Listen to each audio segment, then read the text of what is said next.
Il y a dans la vie deux sortes de destins. Ceux qui ouvrent les pistes dans la grande brousse de la vie et ceux qui suivent ces pistes. Les premiers affrontent les obstacles inconnus. Ils sont toujours le matin trempés par la rosée parce qu'ils sont les premiers à écarter les herbes qui étaient entremêlées.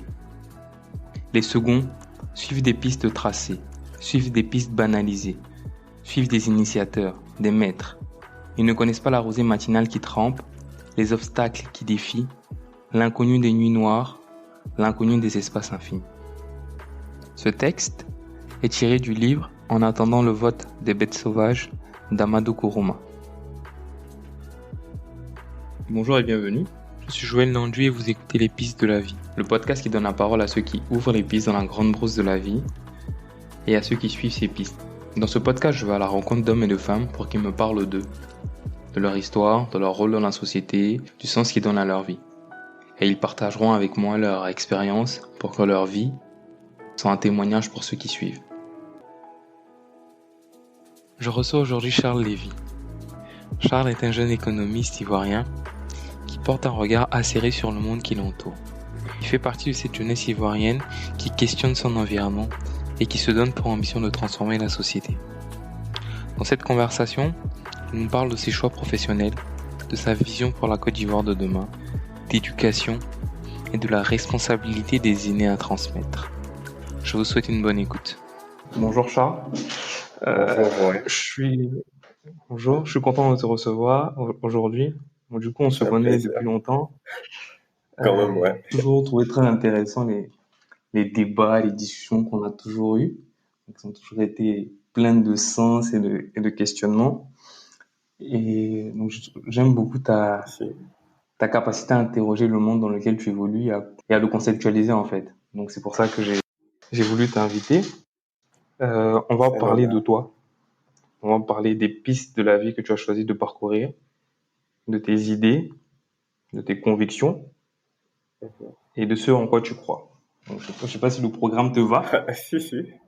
Même si j'ai pas trop l'habitude qu'on parle de moi en tant que tel, mais bon, après, la chose qui est intéressante, c'est qu'on va aborder peut-être les convictions et puis les pistes de réflexion, comme tu l'as dit. Ça, par contre, ça me On parle va plus. essayer de pas trop parler de toi, alors. Autant que faire se peut. Donc, en fait, dans ce podcast, je commence toujours par la même question. D'accord? Qui prend la source dans le texte de Kourouma, qui est présenté en intro de ce podcast. Donc, Charles, est-ce que tu fais partie de la catégorie de ceux qui ouvrent les pistes dans la grande brousse de la vie ou de ceux qui suivent ces pistes ouvertes de la vie? Alors, très belle question, mais en même temps, ce qui est très intéressant dans cette question, moi, en tout cas, lorsque au départ tu m'as présenté le projet avec cette question d'intro, j'ai tout de suite réfléchi parce que je pense être dans les deux dans les deux réponses, c'est-à-dire aussi bien précurseur que suiveur, parce qu'après je pense qu'on vient dans un monde où des personnes avant nous ont déjà combattu ou ont eu à mener des combats, voilà. Et donc on vient d'une certaine manière soit poursuivre la lutte ou bien on va dire quoi, rentrer dans d'autres axes qui n'avaient pas été abordés par les devanciers, par les maîtres, comme tu le mentionnais plus haut. Donc je pense que dans mes combats de tous les jours, je poursuis l'héritage de certaines personnes qui se sont interrogées, qui se sont engagées dans leurs convictions. Et en me lançant dans ces combats-là aussi, il y a de nouveaux challenges que moi-même je découvre, où il y a des pistes qui s'ouvrent, qui sont nouvelles, on va dire, que ce soit en termes d'opportunités ou en termes de découverte même parce qu'après les combats ne sont pas forcément orientés de la même manière selon les générations, selon les périodes. Donc je m'inscris vraiment dans les deux catégories, je vais dire ça comme ça. Toi, à terme, c'est-à-dire, bien, là aujourd'hui, quelle piste tu penses avoir ouverte? Peut-être voilà, en termes d'impact, peut-être je peux mieux répondre que de pistes comme ça, je pense, parce qu'après faudrait pas que je sois prétentieux. Mais non, Même mais si je pense on que aime la prétention ici, hein. Vas-y, ouais, non, la non, prétention n'est pas non, un péché, non, hein. mais en termes de d'impact, ouais, je pense, je vais prendre ça comme ça déjà. Euh, c'est très intéressant lorsque, par exemple, on avait été avec des amis à l'initiative d'un projet à une certaine époque. Bon, je suis pas aussi vieux que ça, mais même si je peux utiliser ces termes-là, Mhm. où on essayait de remettre, on va dire, la valorisation du continent, de nos valeurs, des richesses, on va dire, du continent, Ok. particulièrement. Et on a organisé plein d'événements, on a eu plein d'initiatives dans ce sens-là et tout. Et bien après, même on a arrêté d'être plus actif, il y a des personnes qui viennent et qui te disent, ah ouais, ça nous manque et tout, on ne vous voit plus. À un moment donné, ça fait sens, à notre niveau dans la mesure où vous avez permis à ce qu'on puisse se rendre compte de l'importance de la richesse qu'on avait, qu'on n'exploitait pas ou qu'on ne voyait pas. Et ça, tu te rends compte de la prise de conscience que cela a suscité. Et au-delà de la prise de conscience, des fois, si tu veux, il y a, on va dire à un moment donné, cette guerre entre les générations, où les anciens te disent, mais les jeunes, ils ne comprennent pas le sens de la vie, ils ne pensent qu'à s'amuser et tout. Mhm. Mais quand on organise ce type d'événement à ce moment précis et qu'ils te disent, ouais, ah, on se rend compte que ce qu'on pensait était peut-être faux, et qu'il y a cette jeunesse qui s'inscrit dans la même dynamique dans laquelle on était et qui continue de perpétuer, on va dire, ce qu'on avait commencé il y a bien longtemps. Et au-delà de ça, c'est qu'ils prennent conscience de l'importance de l'engagement, de leur responsabilité de façon pratique dans leur quotidien, en fait. Donc, et là, ça interpelle, ça te montre que ce que tu as posé comme action est concret Ok. et a touché des personnes, a touché des âmes, on va dire. Là, j'ai une question un peu plus personnelle, mais qui est très simple. C'est Charles, qui es-tu en Mm. fait? Oh, Charles. Oh, je suis qui? Je suis un jeune homme passionné de la vie, on va dire ça comme ça. J'ai fait des j'ai une formation d'économiste, mais passionné par la vie qui fait que je suis très curieux sur tout ce qui m'entoure. Et très jeune, ça a été l'une de mes caractéristiques, on va dire, le fait de toucher à tout, de s'intéresser à tout. Donc après, oui, formation économiste, mais après, dans le quotidien, tu vas me voir en train de faire différentes choses, en fait. Et tu vois, on va pas forcément penser que c'est le Charles économiste qu'on voit là dans un cercle, on dira oui, il est très économiste, dans d'autres non. C'est assez difficile pour moi de me définir. Et jeune africain, jeune ivoirien, voilà. Ok. Donc, je vais m'arrêter sur le Charles économiste 2 minutes. Mm. C'est quoi un économiste? Pourquoi tu le fais? Pourquoi tu fais ce métier? Est-ce que c'est un métier de passion? Est-ce que c'est un métier de conviction? Alors, si on me demande aujourd'hui pourquoi je suis devenu économiste, bon là, en réalité, je suis pas devenu économiste comme par exemple des personnes se sont dit depuis 2 ans, quand j'avais 2 ans, je rêvais d'être économiste. Non. Pour moi, c'était une construction tout le long de ma vie, on va dire, de ma jeune vie. Parce que Ok. comme je te disais, j'étais très curieux, déjà très jeune. Donc, il suffit que je trouve une vraie passion, que je m'attache à cette passion et que je veux l'exercer. À un moment, je voulais être musicien, à un moment, je voulais être inspecteur comment on appelle ça, un peu aux experts de Miami, parce que j'aimais beaucoup tout ce qui était scientifique, tout ce qui était recherche, tout ce qui était comment on fait pour attraper le mec qui a commis le crime, en fait. Donc, j'étais vraiment passionné par ça. Après, il y a plein de trucs, au fait. Si tu veux, j'ai été ballotté par ces passions qui me fatiguaient l'esprit. Et après, bien sûr, à un moment donné, bon, il faut s'arrêter et puis il faut faire un choix.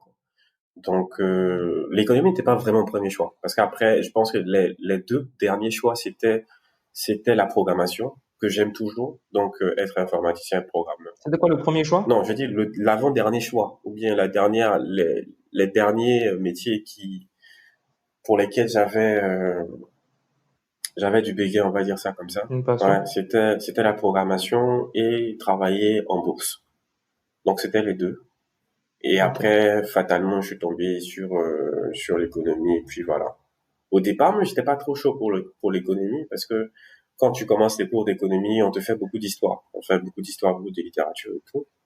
Et après, tu te rends compte que, bon, quand les maths arrivent, ce sont des formules de physique, ce sont des formules assez corsées et tout. Mais après, j'avais fait une série scientifique, j'ai fait un bac scientifique. Donc, tu te rends compte que j'avais des appréhensions et qu'en réalité, l'économie est assez complexe.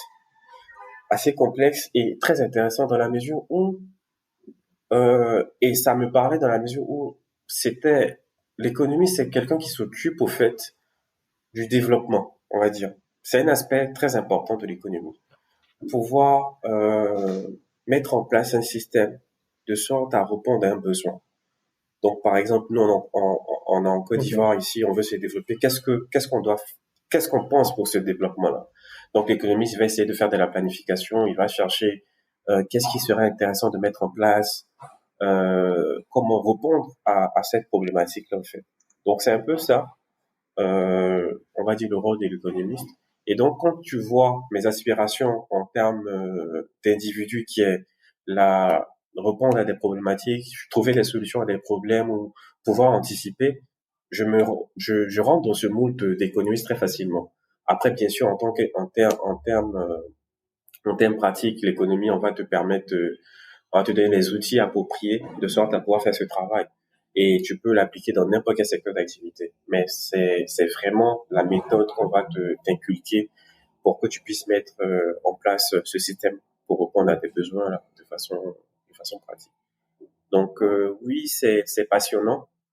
C'est passionnant. Des fois, il y a beaucoup de frustration aussi parce que c'est difficile souvent de pouvoir trouver des solutions ou bien on avait un prof comme ça qui disait il aimait faire cette analogie-là. Bon, ça peut être un peu macabre ou morbide. Il disait comme ça un médecin, il va tuer une seule personne, tandis qu'un économiste, il peut tuer toute une nation, tout un peuple au fait. Donc, c'est un peu la lourde tâche qu'a un économiste lorsqu'il est en fonction. Toi, en tant qu'économiste, est-ce que tu as une ligne idéologique? Est-ce que ta réflexion s'inscrit dans une école de pensée ou alors tu n'as pas d'influence et tu réfléchis en fonction du matériel que tu as devant toi? Pour être très trivial, hein, est-ce que tu es libéral ou est-ce que tu es un peu plus de gauche dans ta manière d'aborder ton questionnement économique? Euh, Deux choses. On a l'économiste quand il est au travail, bien sûr. C'est-à-dire que quand tu rentres dans une entité ou bien quand tu travailles pour une entité, euh, tu as ton cahier de charge, voilà, tu as ton cahier de charge, tu as les objectifs à atteindre et ça répond bien sûr, à un principe et Mhm. à une ligne aussi, on va dire ça comme ça. Donc, selon quelle que soit l'entité. Donc, moi, je respecte la ligne déjà en tant que professionnel, je respecte la ligne de mon entreprise. Au-delà de ça, en tant qu'individu qui est économiste également, je ne dirais pas que je suis libéral à 100%, je ne dirais pas que je suis de gauche aussi, totalement. Pour moi, de façon concrète, je crois que le travail paye. C'est-à-dire un individu qui croit en son travail, un individu qui croit en son potentiel et qui met tout en œuvre de sorte à pouvoir prospérer, pour moi, c'est une belle chose au fait. Après, tout le monde n'a pas, on va dire, les mêmes égalités de chance. Tout le monde n'a pas les mêmes opportunités. À partir de ce moment, comment on peut aider ceux-là qui sont moins enclins à avoir les mêmes opportunités? Comment accroître leurs opportunités? Comment aussi réduire les inégalités qu'on peut observer ici et là, au fait? Tu vois? Donc, j'ai ce souci, bien sûr, du bien-être d'autrui. Mais ce n'est pas pour autant que je vais blâmer celui qui a travaillé, celui qui a profité des opportunités, qui a su créer des opportunités et prospérer. Donc après, d'autres vont parler il y a, en économie, ce qui est compliqué, c'est que des fois, c'est juste un détail ou bien une hypothèse qui te change d'une école à une autre. Donc, moi, de façon générale, voici ce que je peux te dire. Je n'empêcherai pas des gens de pouvoir créer de la richesse, de pouvoir profiter de cette richesse. Tandis que par contre, ça va me curer que des personnes, du fait de leur prospérité, veulent écraser d'autres, au fait, qui en ont moins. Au contraire, il faudrait pouvoir permettre à ces personnes de pouvoir bénéficier de tout ce qui est potentiel, ou bien tout ce qui est opportunité ou bien chance, même, pour pouvoir eux aussi aspirer à ce bonheur ou bien aspirer à ce bien-être. Toujours dans le Charles économiste, parlons de la Côte d'Ivoire. Pour toi, en tant qu'économiste, d'accord, quelles sont tes recommandations? Pour toi, où est-ce qu'on pourrait Pour aller? moi, en tant que citoyen, en tant que citoyen, je pense qu'on a un potentiel énorme en fait. Et donc, quand tu vois tout ce potentiel, tu te dis que ce serait dommage qu'on ne capitalise pas dessus. Capitaliser dessus ce serait quoi? Ce serait permettre à ce que l'éducation soit de qualité. Pas juste que les personnes partent à l'école, non. Mais permettre à ce que l'éducation soit de qualité. Permettre aussi que les personnes puissent avoir accès à la santé.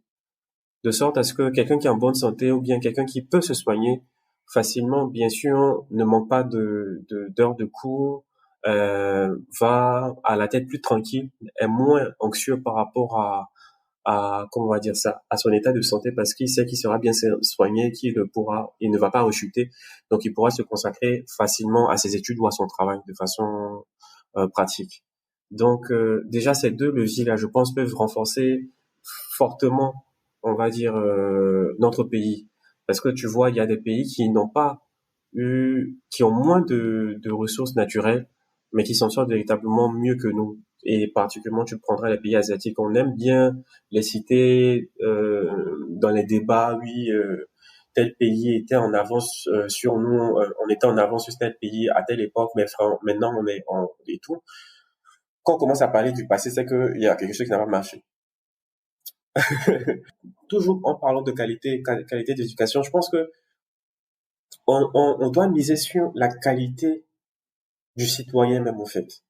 Quand je parle de qualité du citoyen, je veux dire par exemple, je pense toi et moi on faisait ECM, c'était quoi, éducation civique et morale, où on te montrait l'importance du drapeau, on te montrait l'importance de la patrie, du vivre ensemble et tout. Je pense qu'on a perdu un peu cela avec les différentes crises qu'on a connues. Ce vivre ensemble a été un peu chamboulé. On aime toujours ça de façon générale, mais des fois, quand on enlève le superficiel, il y a des petites choses qui te font comprendre qu'on a encore des blessures. Donc ça, se vivre ensemble pour nous en tant qu'Ivoiriens est vraiment important si on veut construire cette nation, si on veut profiter des ressources. Si tu vois, je ne parle pas encore de ressources au fait, parce que ça, si les hommes sont qualifiés, s'ils ont ce sens important du vivre ensemble et de la société dans laquelle on vit, que c'est pour l'intérêt général, je te jure que on fait des merveilles. On a des richesses, on a du café, on a au niveau agricole on est pas mal, au niveau du sous-sol, on est pas mal, au niveau d'autres choses également, en fait. Donc, on a plein de potentiel. Mais je pense que on doit remettre l'homme au centre de notre développement. Pour toi, le plus important, c'est la qualité des hommes qui s'occupent des richesses. C'est ça? Oui, je pense énormément.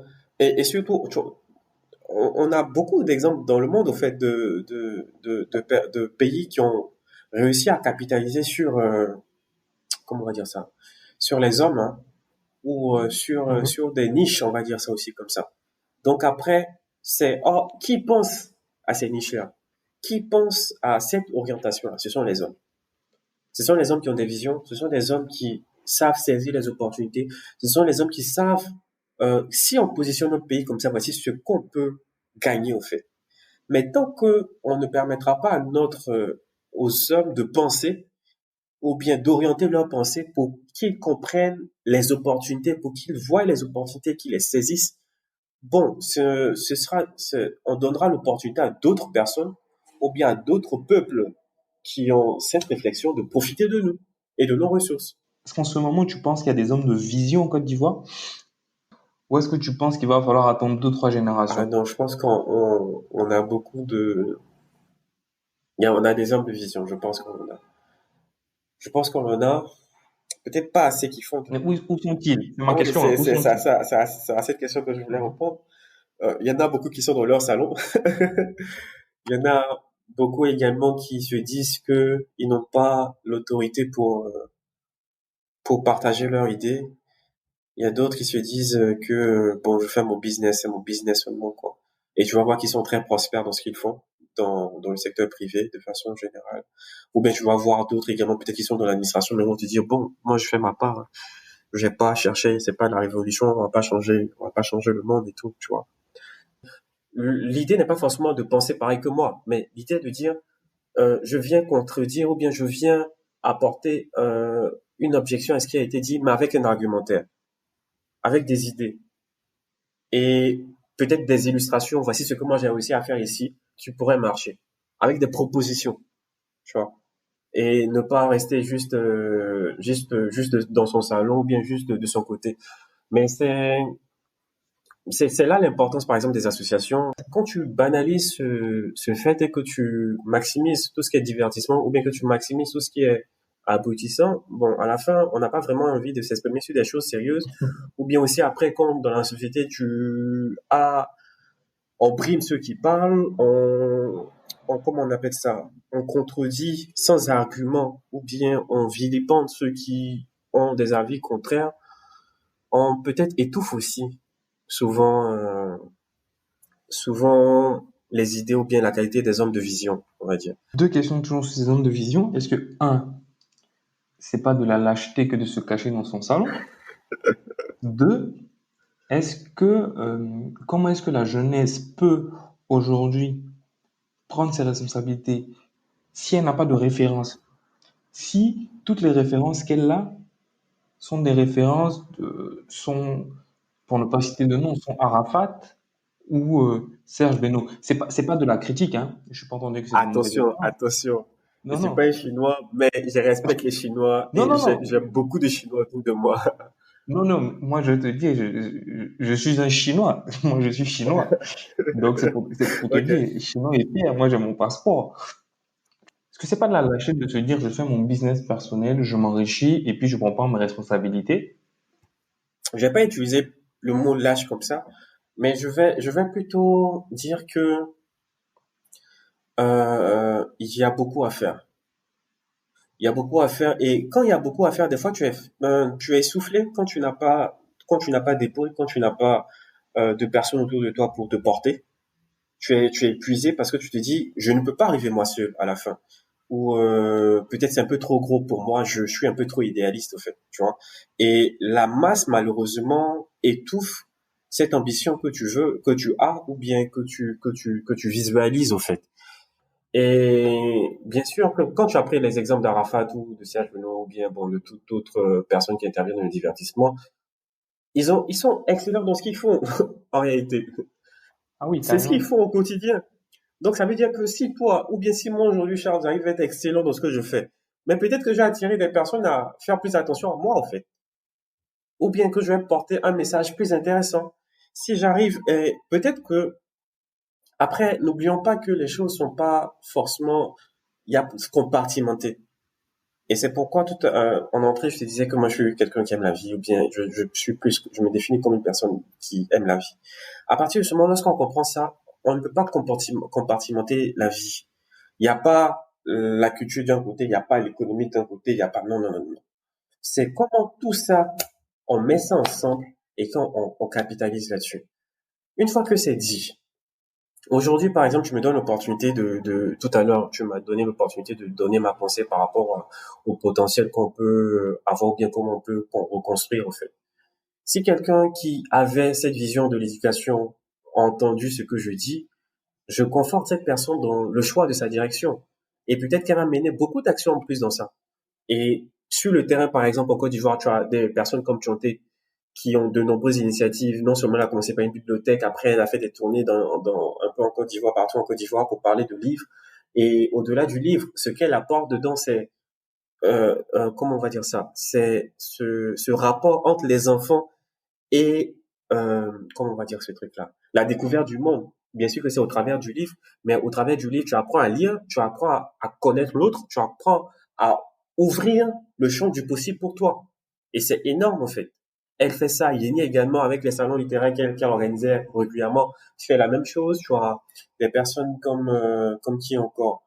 Marie-Emilienne, quand on parle de politique, à un moment donné, qui avait un blog, ou bien qui a un blog plutôt qui traitait politique, qui essayait de familiariser les jeunes avec les questions de politique, les questions de société, les questions qui ont une influence au quotidien sur leur vie, tu vois. Et peut-être, au fait, si tu veux, ce qu'on devrait faire pour des personnes qui ont des visions, c'est de se dire qu'elles ne sont pas seules et de se motiver entre elles, de sorte à pouvoir poursuivre ce combat et de pouvoir toujours aller au bout. Tout à l'heure, je te disais que en entrée, quand la question que tu posais, est-ce que je suis un précurseur ou bien est-ce que je suis un suiveur? C'est là l'importance, par exemple, de se dire, à un moment donné, oui, j'ai été précurseur dans ça, dans telle activité ou bien dans telle action que j'ai menée. Mais je peux m'inspirer d'un ancien. Peut-être on n'a pas mené le même combat, mais le même combat, c'est-à-dire le même objectif final. Mais la démarche sera forcément la même. L'adversité qu'on va rencontrer sera relativement la même. Les obstacles qu'on va rencontrer sur notre chemin seront relativement les mêmes. À partir de ce moment, pourquoi je ne peux pas aller vers l'ancien et lui demander conseil et ce rapport d'aide, au fait, ce rapport de, comment on va dire ça, de fraternité qui va me permettre d'acquérir de l'expérience de l'ancien et de l'ancien également de me donner l'héritage qu'il a pu acquérir durant toutes ces années de combat pour que je puisse continuer non seulement peut-être son combat, mais aussi réussir dans le combat que je suis en train de mener aujourd'hui. Mais bien sûr, à un moment donné, je pense que les anciens ont été responsables parce qu'ils se sont couchés sur leur laurier. Vous n'avez pas transmis. Transmettez-nous ce que vous savez. Par contre, la fougue que vous avez eue à un certain moment, parce que vous avez été jeune, beau et belle, avec une fougue, transmettez-nous ça également de sorte à ce que nous, on puisse répondre aux besoins de notre temps, en fait, ou aux problèmes de notre temps. Parce que forcément, il y a des nuances selon les générations, même si, au fond, les problèmes peuvent être les mêmes, mais il y a des nuances ou bien l'approche peut être différente. Mais par contre, tout ce qui est comme conception, tout ce qui est motivation, tout ce qui est piste de réflexion, on peut l'avoir avec les anciens. Et je pense que là, c'est la responsabilité des anciens d'avoir peut-être cette humilité de partager et de ne pas dire on les regarde, ils n'ont qu'à se casser la tête là-bas, quoi. Mais également que les jeunes aussi comprennent conscience qu'on peut aller vers les anciens, demander conseil. Chaque génération est responsable d'une certaine manière. Je compare, enfin, on en a déjà parlé, mais peut-être aller dans le détail. On parle de transmission, de transmettre. Et que tu me parles de quelque chose que tu fais, dont on a parlé, c'est l'accompagnement d'étudiants. Je pense que ça fait écho à ta réflexion autour de l'éducation. Pourquoi, pour toi aujourd'hui, c'est important de transmettre et pourquoi tu vises ce public-là? Pourquoi tu parles d'orientation avec les étudiants? Pourquoi? Ça, c'est un axe de transmission, parce qu'après, il y a plusieurs axes également. Comme je te dis, j'ai plusieurs vies. Mais en ce qui concerne l'économie, bon, l'orientation de façon spécifique aux étudiants, euh, il y a, il y en a beaucoup, si tu veux, qui ne savent pas jusqu'aujourd'hui qu'est-ce qu'ils veulent faire de leur vie. Je peux pas blâmer, je blâme pas. Et ma réponse à ça, c'est comment leur permettre d'avoir une meilleure vision, ou bien comment leur faciliter la prise de décision dans ce contexte-là. Parce que n'oublions pas également que le monde dans lequel on est aujourd'hui, il y a une floritude d'informations disponibles. Donc des fois, ça peut être compliqué de pouvoir faire un tri de ces informations et voir clairement ce qu'on désire faire. Donc à travers ces échanges ou à travers ces moments de partage, c'est surtout de les aider à avoir une meilleure visibilité sur ce qu'ils font aujourd'hui et sur ce qu'ils aimeraient faire pour l'avenir. Parce que n'oublions pas, comme je l'ai dit dans les questions précédentes que tu as eu à me poser, la qualité des hommes passe aussi par leur choix de carrière, leur choix de vie. Si, je vais pas forcément dire qu'ils ont fait un mauvais choix en termes d'orientation, mais même un choix d'orientation qui n'est peut-être pas le bon ou bien qui n'est pas peut-être initialement l'endroit où on s'épanouit le plus aura des enseignements qu'il donnera. Et bien sûr, si tu prends conscience de cela, tu peux ajuster, réajuster et aller vers quelque chose qui te plaît mieux, qui te parle plus au fait. Si tu veux, l'objectif que je voudrais atteindre avec ce type d'exercice, c'est on voit le travail autrement. qu'on ne pense pas, le travail, bien sûr, dans sa définition première initiale, c'est de l'esclavage, au fait. Mais après, il y a ce plaisir qu'on doit tirer du travail, en fait. Parce qu'au-delà, non seulement ça te permet aussi de te payer tes factures, de te réaliser dans la société, et puis, tu prends plaisir, pour un sculpteur, par exemple, d'être assis devant ton œuvre et de voir ce que ta main a pu produire comme effet, quoi. Ou bien pour ceux qui rédigent des rapports et tout, qui voient leur nom à la fin du rapport. C'est pas mal, au fait. Tu vois ce que je veux dire? Ou bien quand ta cuisinière ou bien ton cuisinier te rapporte son plat et qu'il s'arrête à la porte juste pour voir si tu vas dire ouais c'est bon. Tu vois le petit sourire qui est l'esquisse là. Tu vois, c'est un plat qu'il a fait quoi, mais bon, il est heureux, il est content. Il est content de savoir que tu as été, que ça t'a plu et que toute la recherche de saveur et tout a abouti à quelque chose d'excellent. Est-ce que tu vis ton travail comme ce que tu as dit, comme de l'esclavage? Est-ce que tu es libéré? Ou bien est-ce que tu le vis toujours comme un Je esclavage? vais pas mentir que à un moment donné de ma vie au travail, bon, c'était bizarre quoi, parce que parce que tu bosses beaucoup. Je continue de bosser beaucoup, mais je veux dire là par exemple, je bosse pas dans le vide. Quand je bosse actuellement, c'est plus parce que j'ai pas trouvé la réponse que je cherchais. Alors que avant, c'est plus je bosse parce que j'ai des délais. Tu vois qu'il y a une dimension différente comment on appelle ça, que je rencontre maintenant dans mon travail. C'est est-ce que j'ai réussi à trouver la réponse que je cherchais ou bien est-ce que j'ai pu répondre, est-ce que je vois, je suis à la fin du process auquel, que je me suis donné de parcourir tout le long de cette route-là. Alors qu'avant, c'était plus en termes de tâches que je voyais, au fait, mon travail. Je dois faire ça, je dois faire ceci, je dois faire ceci, je dois faire ceci. Et mon travail actuellement ne se réduit pas à ça pour moi. Et je pense que je suis en train de découvrir petit à petit le plaisir de travailler pour le travail, en fait. Mais bien sûr, à la fin du film, le choix d'être économiste, c'était ça. Est-ce que je réponds à une problématique? Est-ce que j'ai trouvé la réponse? Est-ce que on adresse bien le problème que j'avais identifié? Parce que des fois, ce sont des nuits blanches hein, quand je sais pas comment j'ai abordé une question et tout. Alors que bon, je veux dire, tu as fait tes 8 heures de travail, bon, c'est fini, on laisse tomber, quoi. Le monde ne va pas s'arrêter. Est-ce que tu as des influences? Est-ce que tu as des gens qui t'ont influencé? Est-ce que tu as des livres qui t'ont influencé, des situations qui t'ont influencé? Est-ce que tu as un compte Instagram qui t'influence? D'où est-ce que tu puisses tes influences? Tout m'influence. Là, tout à l'heure, dans ta question, l'une des personnes que je voyais, c'était par exemple Maya Angelou, si je ne me trompe pas. Elle écrit Lettre à ma fille, parce qu'après, l'éducation des filles est une chose qui me tient à cœur et je l'ai lu, je la lisais avant, je l'ai relu, j'ai cherché à la découvrir davantage lorsque j'organisais un événement pour les femmes. Et sa manière d'affronter, elle par exemple, c'était la dame qui aime la vie, qui a des convictions, qui se bat pour ses convictions, mais qui aime la vie, quoi. Ça veut dire quoi? Je sais quand il faut que je m'amuse, et le regard des autres n'a pas cette influence destructrice sur ma vie. Je m'épanouis en étant en contact des autres, mais en même temps, j'ai une contribution sociale, sociétale, qui fait que je suis engagé pour la lutte, pour la reconnaissance de ma race comme existence et pour les valeurs que j'ai en moi. Et au-delà de ça également, je crois en l'homme, malgré tout ce que l'homme a pu m'infliger comme souffrance. Qu'est-ce que tu lis en ce moment? En ce moment, en ce moment, je lis, ah oui, en ce moment, je lis un livre chrétien. Euh, bon, c'est du même auteur, c'est plus deux livres, on va dire, puisque Reflecting Christ et puis Step by Step, si je me trompe pas. Ellen G. White qui écrit ça.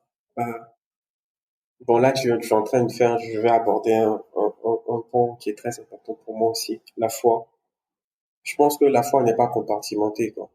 On ne compartimente pas sa foi pour dire, ouais, ma foi c'est pour tel jour de la semaine, ou bien la foi c'est pour tel point de ma vie. Ce que je suis en train de dire, c'est pas que je suis saint, non. Mais c'est de dire juste que ma foi intervient dans tous les compartiments de ma vie et comment je peux matérialiser ça au quotidien, c'est ce que j'essaie de faire. Et là, c'est 2 jours, on va dire, cette semaine, depuis le début de cette semaine, c'est Ellen G. White qui me conduit dans cette démarche-là. avec Reflecting Christ et puis by, step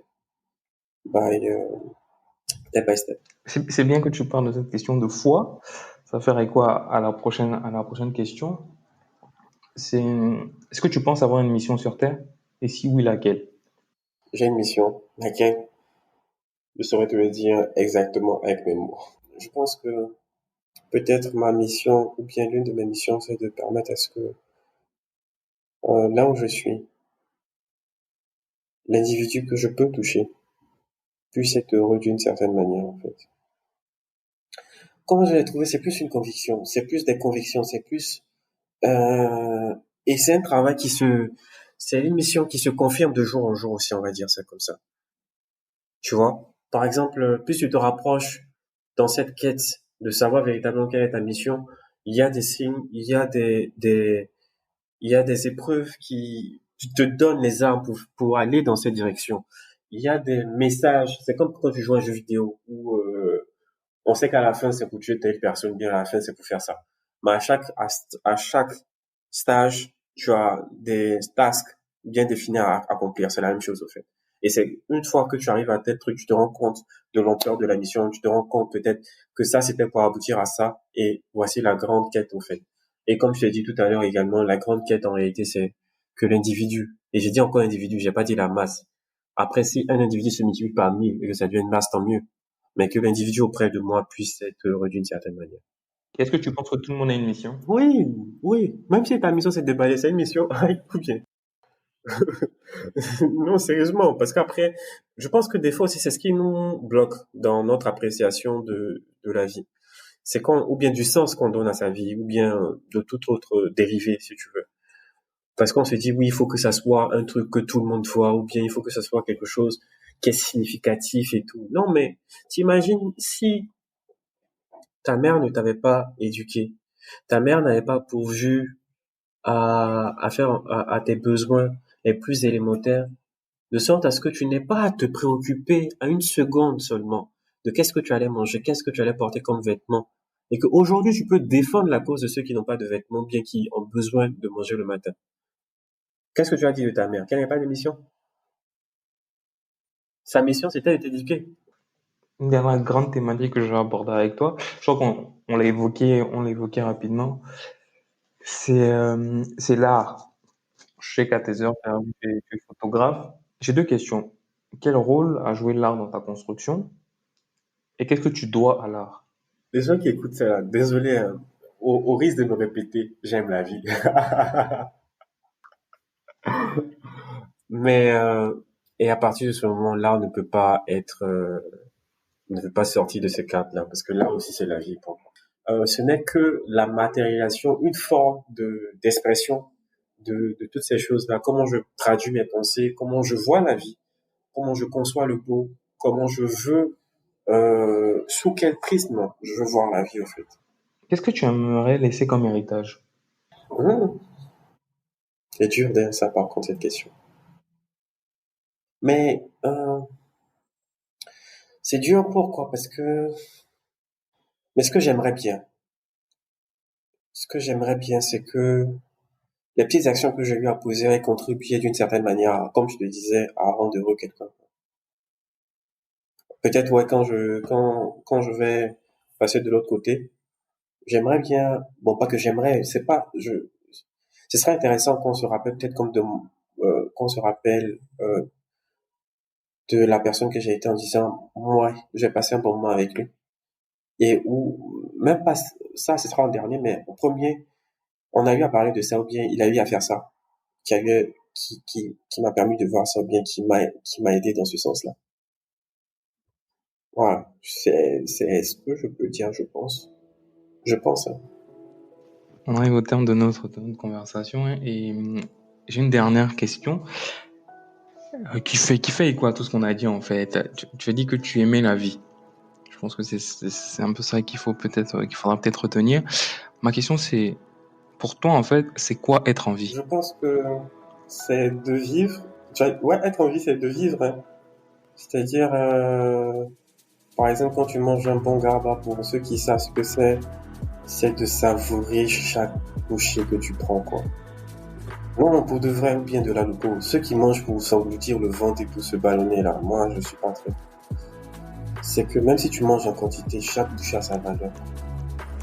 Ou bien quand tu es en train de courir, que rien n'existe à part les pas que tu es en train de faire. Ou bien quand tu es en train, pour ceux qui aiment bien danser, moi je sais pas danser, donc ceux qui sont en train de danser, quand je vois les gens, et moi ça me fait plaisir par exemple, quand je vois des gens qui aiment danser, qui dansent, je prends trop de plaisir, je kiffe, hein. Parce que c'est ça également, vivre en fait. Ou bien également quand je travaille et que mes méninges sont en train de s'électrifier, ou bien je sais pas comment quel est le terme, mais qui, tu sens la surchauffe et tout, l'émotion que ça dégage, mais j'aime ça aussi. Tu vois, ça me fait ressentir la vie. Ça me fait ressentir, ou bien par exemple, ma nièce qui m'appelle Chacha, tonton Chacha. Quand j'entends ça, je suis heureux en fait. Je suis heureux de courir avec elle dans tous les sens et tout, d'entendre ma grand-mère au téléphone, de parler avec toi là par exemple. Tout s'est arrêté pendant quelques minutes, pendant le temps que nous sommes en train de parler. Ou bien quand je prends une photo aussi et que je regarde les gens se demandent, mais attends, Joe, arrête de regarder les gens comme ça, arrête de faire ce que tu es en train de faire. Mais tu veux pas savoir quel plaisir je prends bien, quelle joie que ça peut me procurer. Aussi de savourer le moment de solitude. Bon, c'est un peu bizarre de dire ça, mais de profiter aussi de ce moment de blessure, de souffrance. Ça détruit, ça peut détruire fortement, mais en même temps, ça construit énormément après, en fait. Et c'est cette dualité de la vie là qui fait qu'en réalité, on est aussi. Du coup, Charles, merci d'avoir participé à une conversation avec moi. C'est toujours un plaisir, sauf que avec toi, c'est compliqué de s'arrêter. Oui, je pense que ça a toujours été ça notre problème, d'avoir de très longues discussions. Je te souhaite de continuer à t'épanouir en tant qu'économiste, surtout. De prospérer. Et puis, je pense que la plus belle chose que je peux te souhaiter, c'est d'accomplir ta mission. Merci beaucoup, frère. Merci d'avoir écouté ce nouveau numéro des Pistes de la vie. J'espère qu'il vous a plu. Vous pouvez retrouver toute notre actualité sur notre page Instagram, les Pistes de la vie, et nous laisser des étoiles sur Apple Podcast, 5 de préférence, ce serait top. Et aussi des commentaires. Et si vous aimez les podcasts et l'Afrique, vous pouvez également écouter le deuxième podcast que je produis, Julie Podcast. Vous pouvez retrouver tous les épisodes de ce podcast sur toutes les plateformes et sur notre page Instagram, Julie Podcast. Je vous dis à bientôt. C'était Charles Lévy pour les Pistes de la vie, et je vous laisse avec Rumba Congo de Jean-Pierre Limborg. Merci.